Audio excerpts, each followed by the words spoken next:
das 7 cartas às igrejas da Ásia Menor está registrado no livro do Apocalipse, né? Capítulo 2 e capítulo 3. E eu, particularmente, irmãos, eu aprendi muito, né?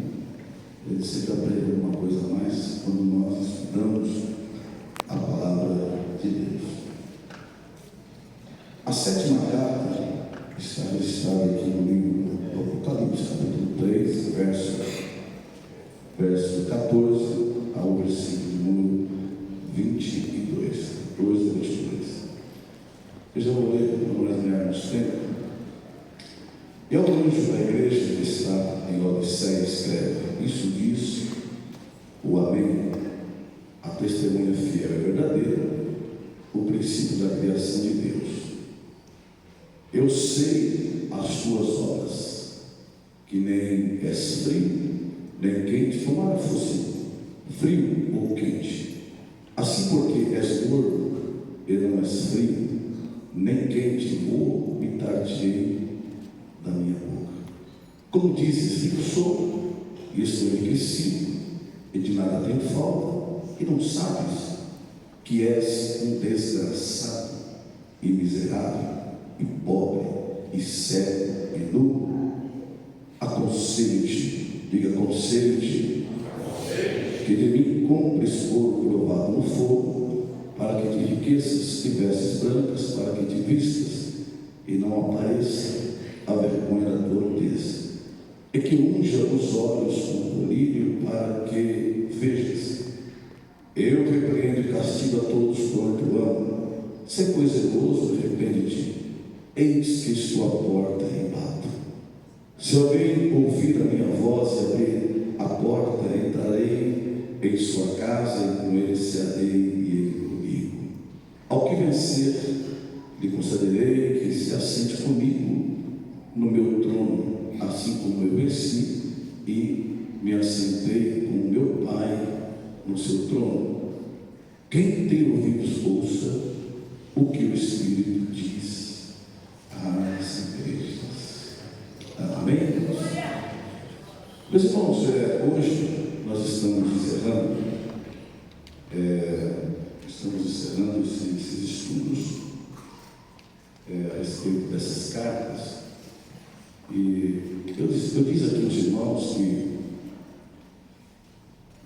o comentarista Warren, ele, no seu comentário, ele fala que nós, como pastores locais, não temos condições de aferir a espiritualidade da igreja. Nós não temos condições.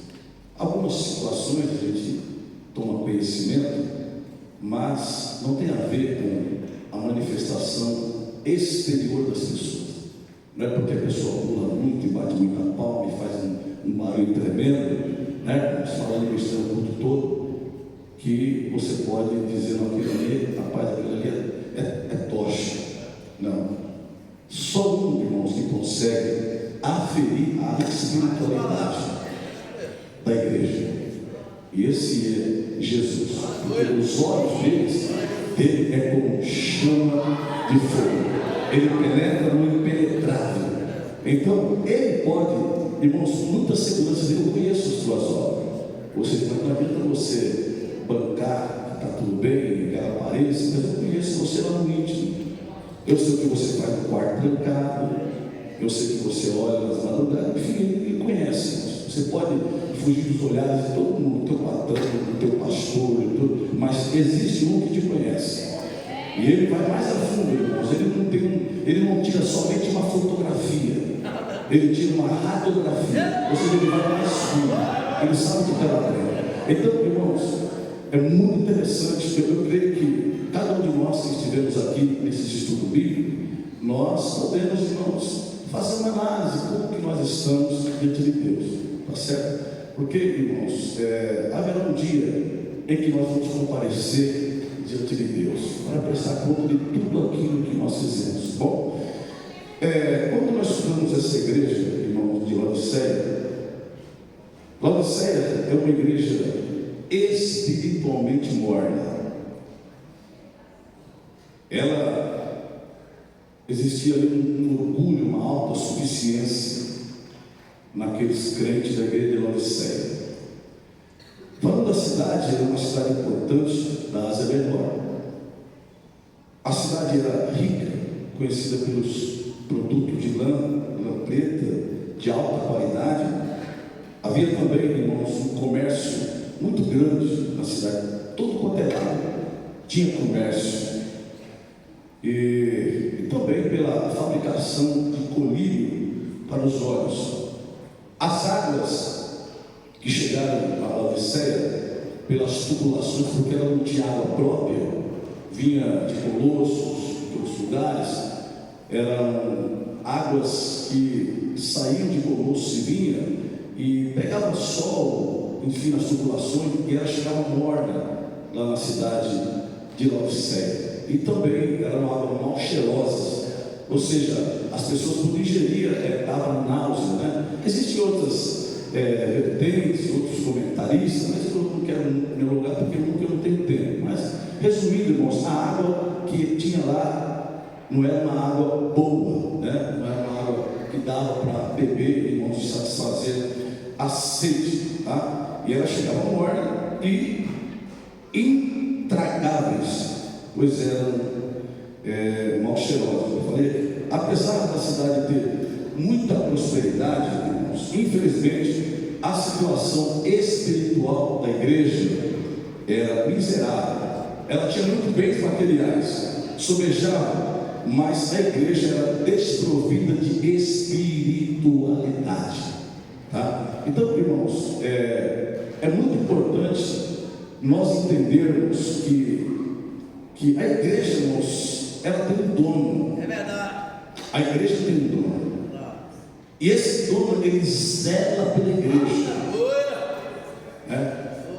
Irmãos, em todas essas cartas, depois eu vou falar um pouquinho para frente, o que me chama muita atenção e o que mexe comigo, irmãos, não é Deus apontar, não é Jesus apontar os problemas da igreja, mas é a misericórdia dele. É um Jesus que dá a oportunidade, porque, irmãos, ele não esmaga a cana quebrada, ele também não apaga o pavio que fumega. Vocês entendem? Então, ele é um Deus de oportunidade. Irmãos, o que para mim não presta, para ele presta. Um Pedro que negou, um Pedro que fez tudo o que fez, irmãos, lá Jesus chama Pedro e diz ao Senhor: você vai ser pastor da igreja, você vai tomar conta da igreja, você vai me representar. Ou seja, para mim não servia para ser diácono, mas para Jesus servia para ser pastor da igreja. Então, irmãos, é muito importante nós entendermos que o julgamento não cabe a nós.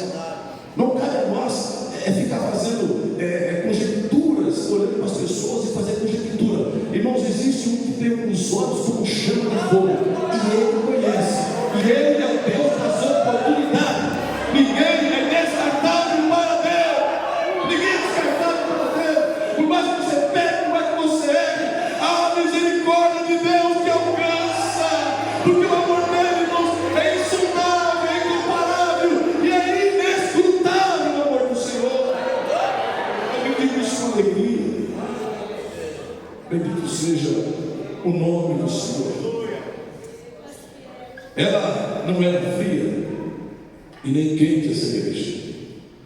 Ela era uma igreja morna, diferente, orgulhosa e autossuficiente. Mas o Senhor Jesus, irmãos, não desistiu dele. O Senhor Jesus não desistiu dele. Eu vou repetir outra vez. O Senhor Jesus não desistiu dele. Às vezes nós queremos desistir de alguém. Alguém chega para nós e fala: pastor, já tentaram muitas vezes, já teve muita oportunidade. Às vezes você chega na igreja para dirigir um setor na igreja e alguém diz: pastor, cuidado com aquele, cuidado com aquele, cuidado com aquele, cuidado com ela. Irmão, se não prestou para você, a vez presta para mim, a vez presta para ele, a vez presta para mim.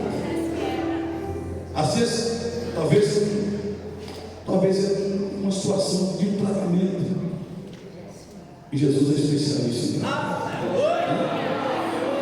Mas o Senhor não desistiu dela. Ele amava e por isso aconselhou. Eu acho bonita essa parte, que o Senhor não impôs. Ele não impôs, mas ele aconselhou. Vou te dar um conselho. Alguém disse: conselho, se fosse bom, ninguém daria essa bebida. Mas existe um grande conselheiro, Jesus. Ele está nos aconselhando hoje ainda. Ele ainda está nos aconselhando hoje. Ele é aquele que nos tira do caminho torto e coloca no caminho reto. Bendito seja Deus. Ele não era, irmãos, quando você olha, quando você lê Colossenses capítulo 4, verso 15 e 16, vocês vão ler em casa, a gente percebe, apóstolo Paulo, ele enviou, irmãos, a primeira carta a essa igreja. Essa é a primeira carta. Paulo, no capítulo 4, Colossenses 4, 16, enviou essa primeira carta. É possível, irmãos, que entre essa data de Colossenses 4, 16 até Apocalipse capítulo 3, verso 14 seguir, eles falam mais ou menos que teve um espaço de 30 anos.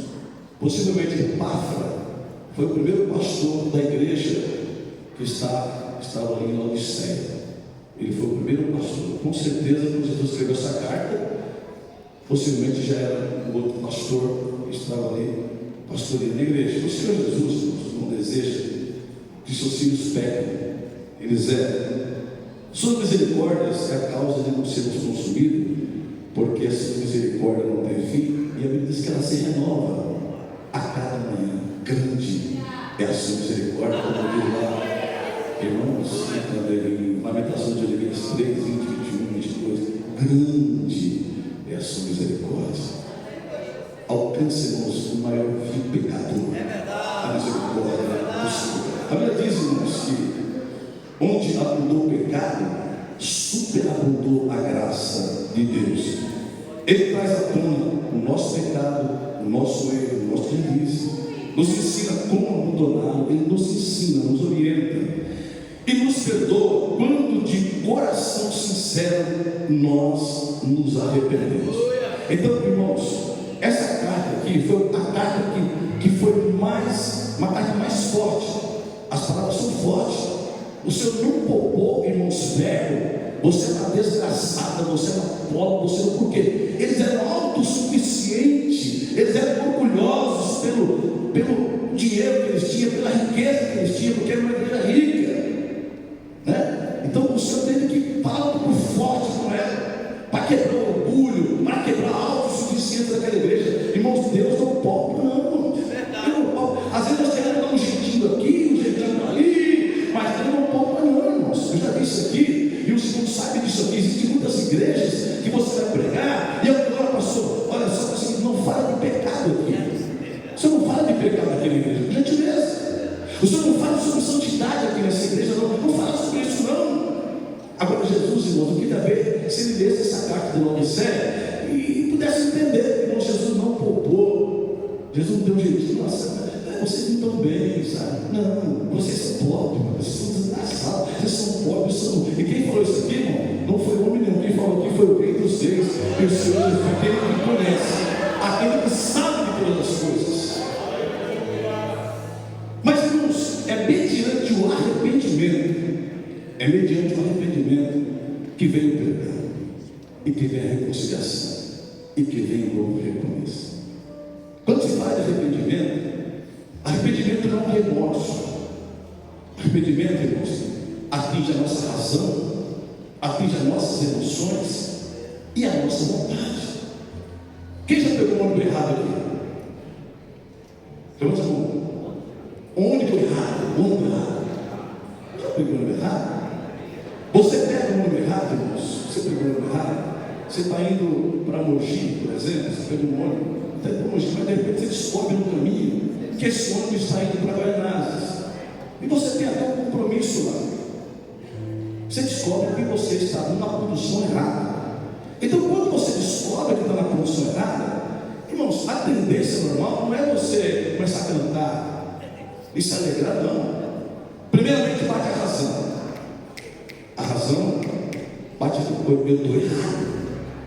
Perdi meia hora, preciso voltar a parar e pegar a condução e ir para o outro lado. Então a razão bateu, estou errado. Segundo lugar, as emoções.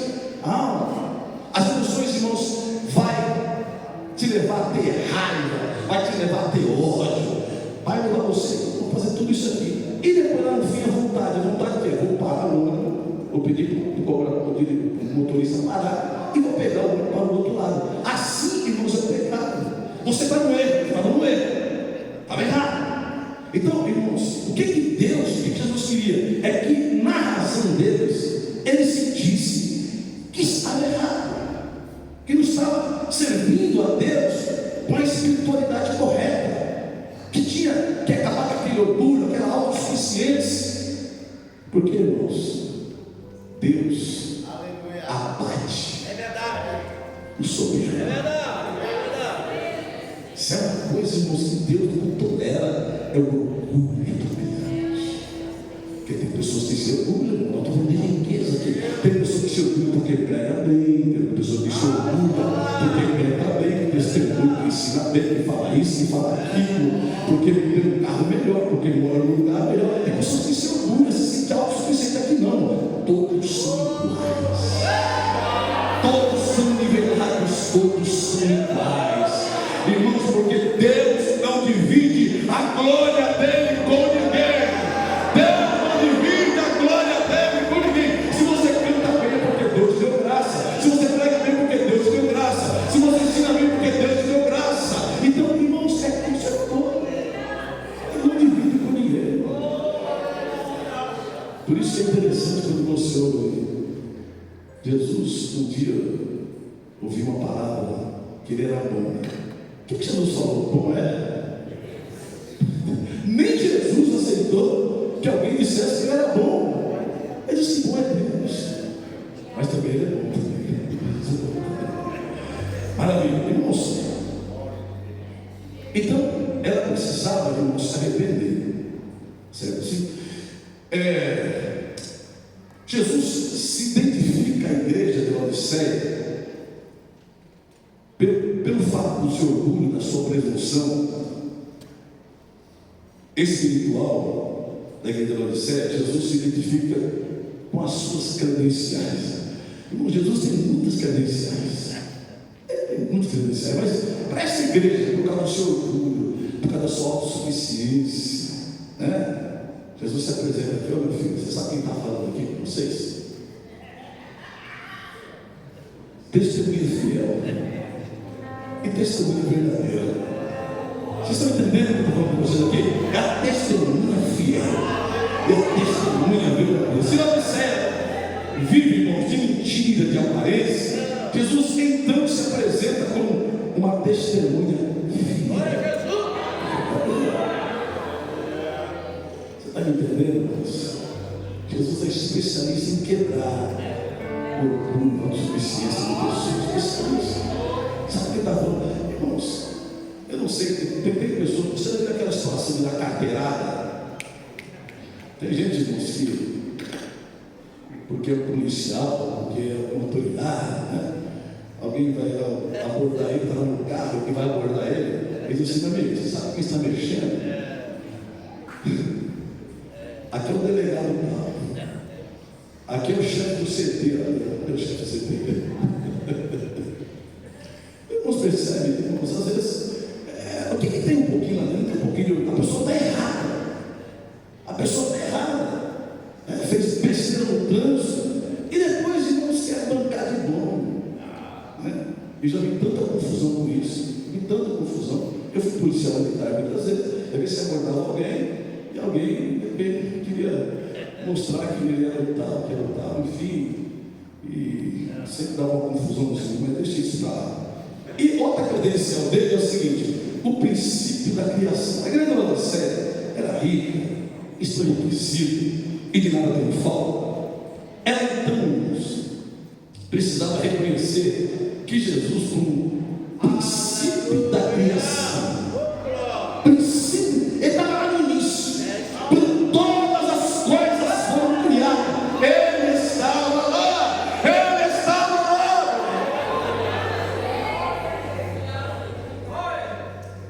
é o dono de todas as coisas. Olha o que diz João 3. Todas as coisas foram feitas por Ele. E sem Ele, nada, diga nada, o que foi feito se fez. Olha o que diz Romanos 11:36, porque por Ele, porque dele, por Ele e para Ele são todas as coisas. Glória, pois eternamente, amém.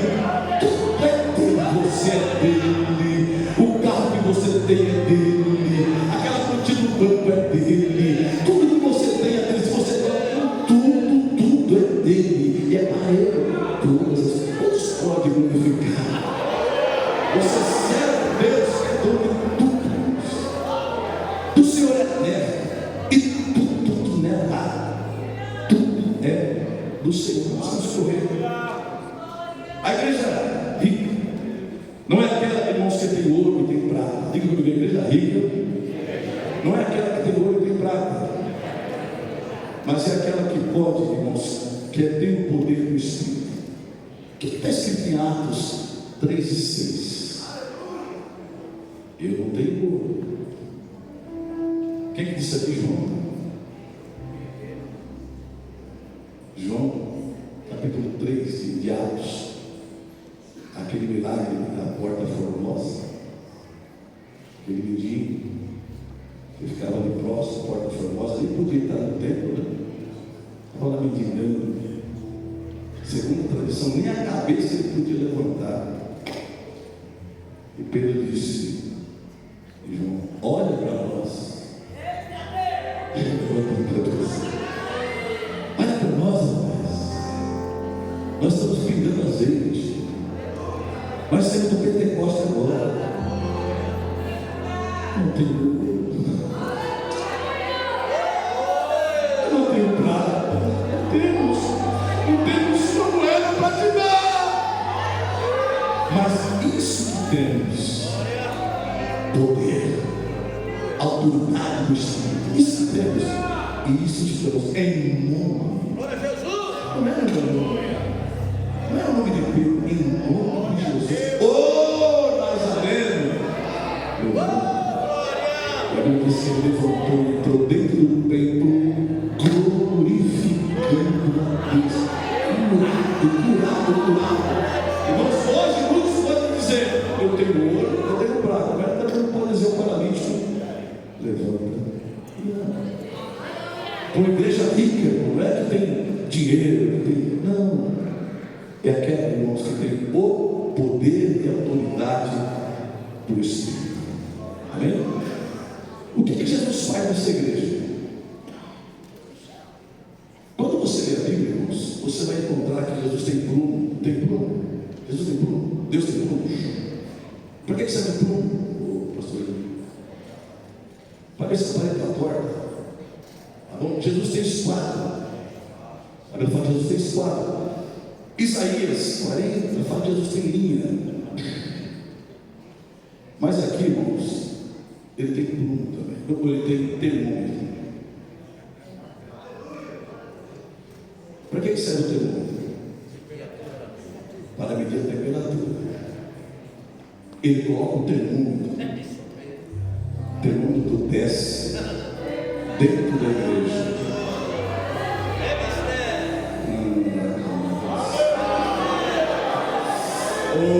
Você pode esconder todo mundo.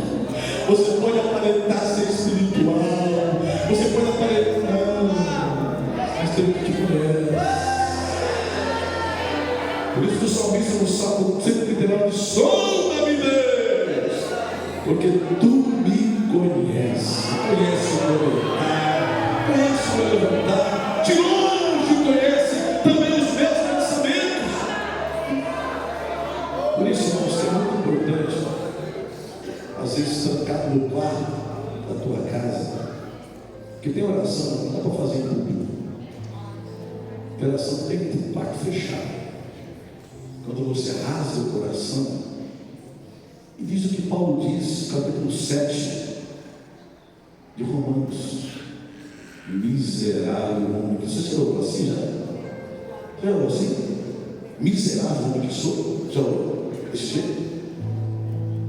É difícil fazer essa oração no meio de todo mundo. É num quarto trancado. Então você olha para um lado, para o outro, porque não tem ninguém. Miserável eu sou. O bem que eu quero, eu não faço.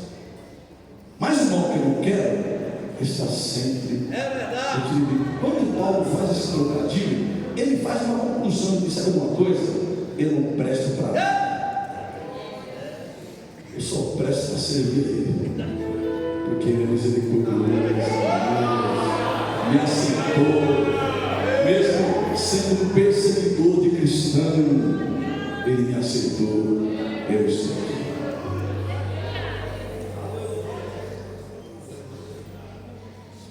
Se essa igreja fosse fria, irmãos,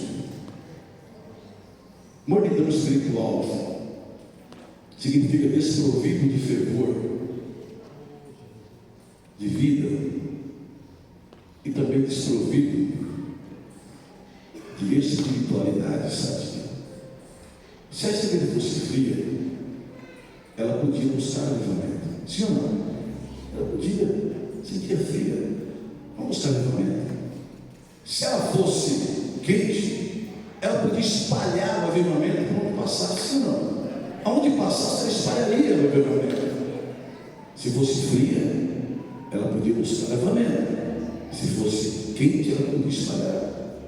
Porém, na condição de morna, ela era indiferente a Deus e a sua palavra. Autossuficiente. Ela não era luz para o mundo e não era sal para a terra. Irmãos, o maior perigo do mundo é você não saudar mais onde você está. É você não ser mais sal lá na escola, é você não ser mais sal lá no trabalho, no meio da família, e você não saudar. É um perigo muito grande. Porque Jesus disse: vós sois a luz do mundo e o sal da terra. Não pode esconder uma luz, irmãos. A luz precisa brilhar. Aonde você está, não é brilhar só na igreja, porque aqui faz brilhar. É fácil. Agora eu quero ver brilhar no mundo. Ser sal no mundo. É isso que nós precisamos. Amém? O perigo da percepção do próprio eu, apesar de todos os seus bens materiais da Odisseia, em nada diferenciava de um mendigo espiritual. E não sabes, ela não sabia que era desgraçada, miserável, pobre, sério. Eu não sei, irmãos, se você já parou para pensar nesses adjetivos? Irmãos, o que eu e você, nós precisamos é parar um pouquinho e fazer um exame introspectivo. Parar um pouquinho, porque às vezes na corrida do tempo, no ativismo, você não para fazer uma análise. Qual é a recomendação da ceia? Fazer em memória de mim, fazer isso até que eu venha, e depois examine o homem. É um exame pessoal. Examine o homem a si mesmo. Não é examinar o mão da direita, da esquerda, não.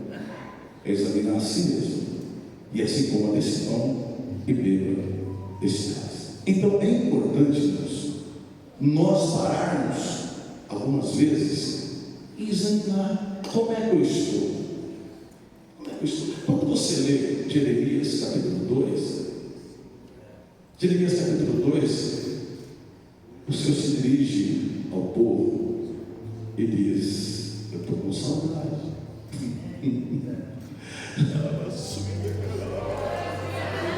Aleluia! É o próprio Deus, eu estou com saudade de vocês. Eu tenho saudade daquele tempo da nossa intimidade. Deus fala isso. Eu estou com saudade daquele tempo que nós éramos de uma comunhão mais estreita,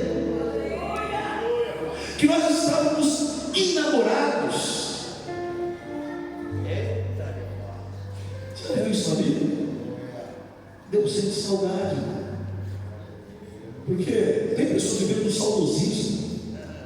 Ah, pastor, 30 anos atrás era uma panela de fogo. Ninguém me segurava, pastor. Pastor, eu orava 1 hora por dia. Pastor, eu lia a Bíblia todo dia. Pastor, eu estava no trabalho envolvido. Os caras não ligavam. Pastor, e hoje, irmãos? E hoje? Hoje? Por que você não?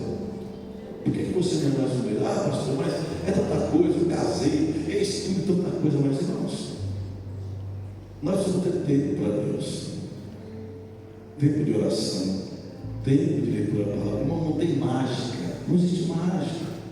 Você não vai conseguir, você jamais vai conseguir, irmão, preservar a sua espiritualidade se você não fizer a lição de casa. É verdade. Não. Você jamais, irmãos, não adianta. Você querer se sustentar é pelo tempo de crente que você tem. Ah, pastor, eu tenho 40 anos de crente.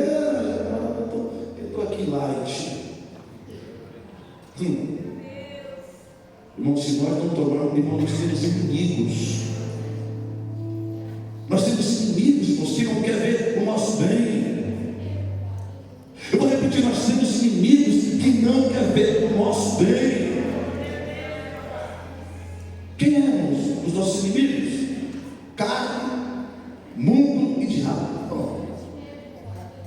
Por que a Bíblia diz que o diabo, irmãos, ele vive em nosso redor, procurando? Ele não fica estático, ele está procurando. Ele olha aqui não dá, aqui tem muita oração.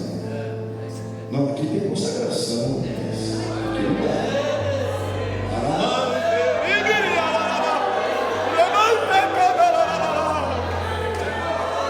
Ele procura. Você sabe que ele não quer você bem. Ele não quer você alegre. Ele não quer você feliz. Ele não quer você servindo ao Senhor. Ele vive procurando. Ele se sombra e vigiai, porque o vosso adversário, o quê? Procurando a quem possa trabalhar. Quantas pessoas que estavam conosco, andávamos conosco, era uma bênção, e hoje lá fora, está afastado, distanciado dos caminhos do Senhor. Mas Deus não desistiu dele. É verdade. Deus não desiste. Aconselho. Deus não aconselha. Irmãos, Deus não desiste de ninguém. Arrepende. Mude de direção. Mude de atitude. Eu preciso de você, irmãos. Ninguém é descartável para Deus. Jesus chama até Judas de amigo. Até Judas, Jesus chama de amigo. Teu preto, aqui é amigo. E coisa dos fala amigo, irmãos. Jesus não está mascarando do lado, não. Ele está dizendo, meu filho, você pode não ser amigo, mas eu sou comigo. Que viesse. Ele não desiste de ninguém. Por isso que também nós não podemos desistir de ninguém. Amém? Se Adão, diga se Adão, logo após a queda, percebeu que estava nu. A igreja de Laodiceia julgava que estava muito bem vestida. Adão descobriu que estava nu, correu atrás de folhas para se cobrir. A igreja de Laodiceia estava nu, mas pensou que estava bem vestida, que estava bem alimentada. Que perigo é esse? É você não ter percepção. É você, é nós, às vezes estarmos com a mente cauterizada, a mente cimentada, não tem mais sensibilidade. Está no culto, irmãos, e às vezes não sente nada no culto, e às vezes você fica colocando culpa no hino que está sendo cantado, no pregador. Irmãos, a culpa é sua. Você tem que assumir o seu problema, que você precisa de uma renovação, e que você precisa de um avivamento, que o Espírito comece a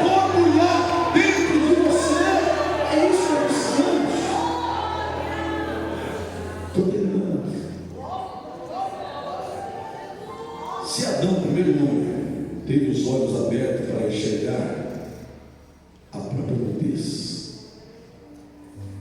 A igreja de Laodiceia achava-se, mesmo vestida, em traje de gala. Em traje de gala. O perigo, irmãos.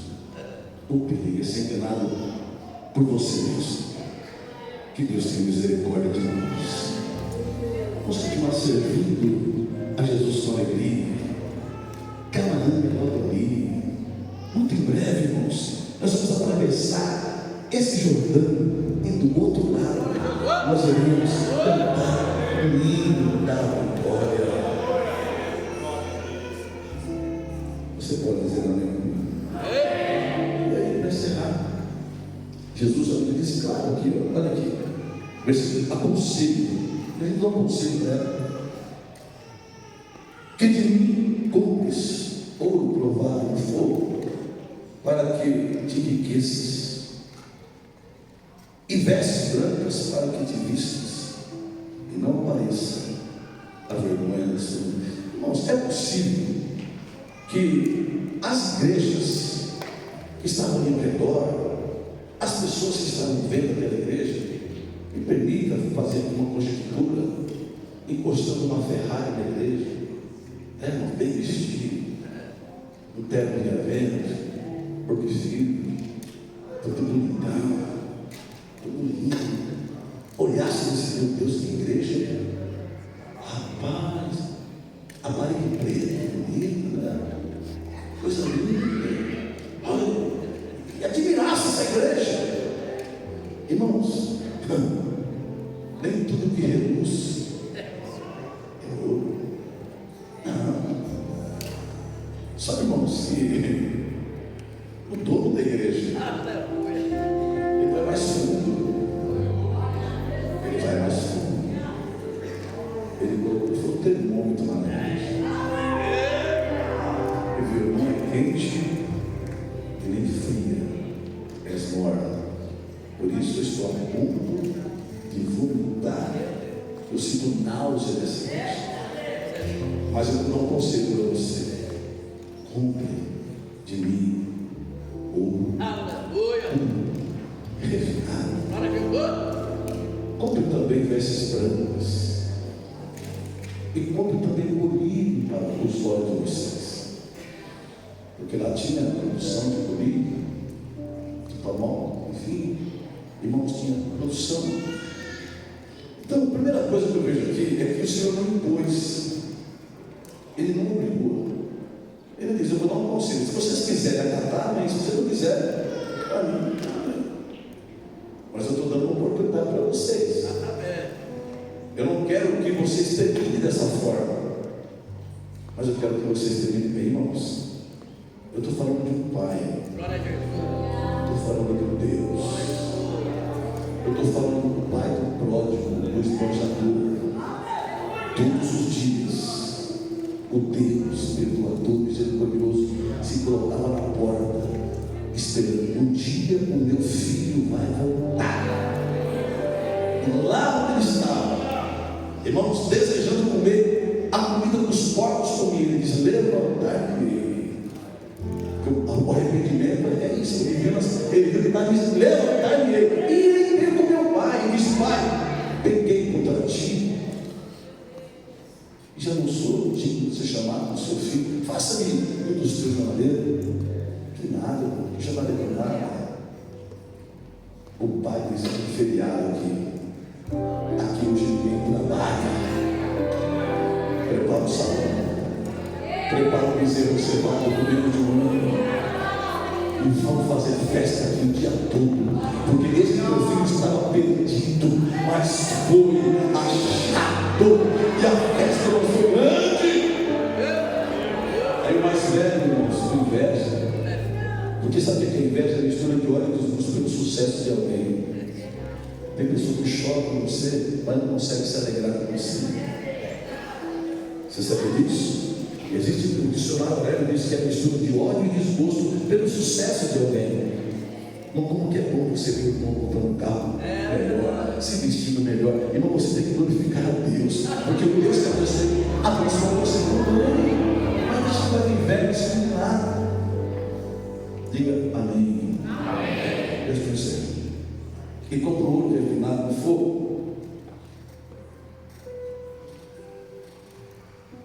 E também vestes brancas de justiça e colírio para os olhos, para que pudessem ver o seu verdadeiro estado espiritual. Sabe, irmãos, o espelho que nós temos para ver o estado espiritual é a palavra de Deus. É quando nós olhamos para a palavra, é na escola dominical, é no culto de ensinamento, quando nós fazemos aquele exame, Senhor, será que eu estou enquadrado em alguma coisa errada, que não está de acordo com a tua palavra? Então, a palavra de Deus, ela é o espelho. Jesus, irmãos, ele diz: eis que estou à porta e bato. Eu acho muito lindo esse versículo, então esse cara, eis que estou à porta e bato. Ele está insistindo, irmão. Eu estou batendo. Você me deixar do lado de fora, irmão? Quem está falando é o dono do universo. Quem está falando é o Rei dos Reis. Quem está falando, irmãos, é o Senhor dos Senhores. Ele podia muito bem ir embora, mas Senhor, eu quero entrar. Eu quero reatar nossa aliança. Eu quero ter comunhão com vocês. Eu quero ter intimidade, para que nós possamos cear. O que é a ceia? A ceia, irmãos, é o banquete da comunhão. Eu quero ter comunhão com vocês. Irmãos, eu não sei se eles abriram. Eu não falo. Mas quem insistiu, insistiu. Quem vencer sentará no trono do meu Pai, assim como eu aceito. Ele tem. Agora, eu desculpo os teólogos ali, não sei se já fizeram uma pesquisa sobre isso. Trono fala de reino, a reinar com ele. Mas eu não sei que tamanho que é esse trono, que vai sentar todo mundo. Que tamanho que é esse trono? É literal? Não sei. Eu sei que eu vou estar juntinho dele. Ele é direito do Pai. E nós é direito dele. Deus tem uma promessa para nós, mas é para os vencedores. Quantos vencedores tem aqui nesse mundo? E diga, eu sou apenas vencedor, mas eu sou mais do que vencedor.